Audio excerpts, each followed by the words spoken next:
Mark e Kolmiri.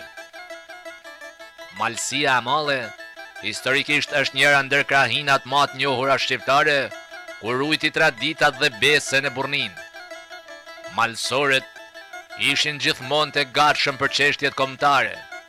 Bijtë e denjtë të kësaj treve ishin, janë dhe do të mbeten për herë dhe vëllezërit Mark e Kolmiri. Mark dhe Kolmiri u brumosën me tiparet më pozitive të traditës shqiptare.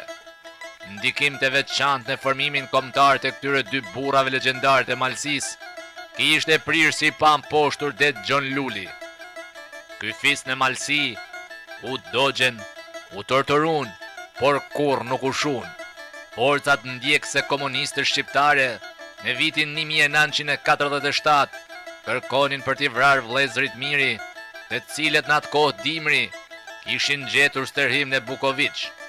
Kolmiri pati fatin e keq u kap nga komunistat shqiptaro-serb. Ata sapo e zonë e lidhen kamshe dursh dhe briti i ndezën dy zjarret mëdha, duke e futur mes tyre për ta torturu, duke kërkuar që nga ai të merrnin vesh se kum shihej Xhelosh Luli. Por Kolmiri, i cili kishte dhënë besën e Zotit vllait tij të vjetër Markut, se kurrë për zgjalli nuk do të tregonte se ku gjendet miku i tyre i shtret, trimi Xhelosh Luli. Komunistat e pa shpirt e dogjen mishin e Kolës, por ai nuk u shua.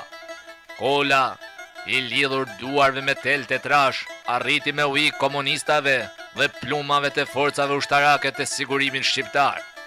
Ky burri nershëm, bujar e besnik, pranoi me u sakrifiku për me i pështu jetën patriotit të madh Xhelosh Lulit.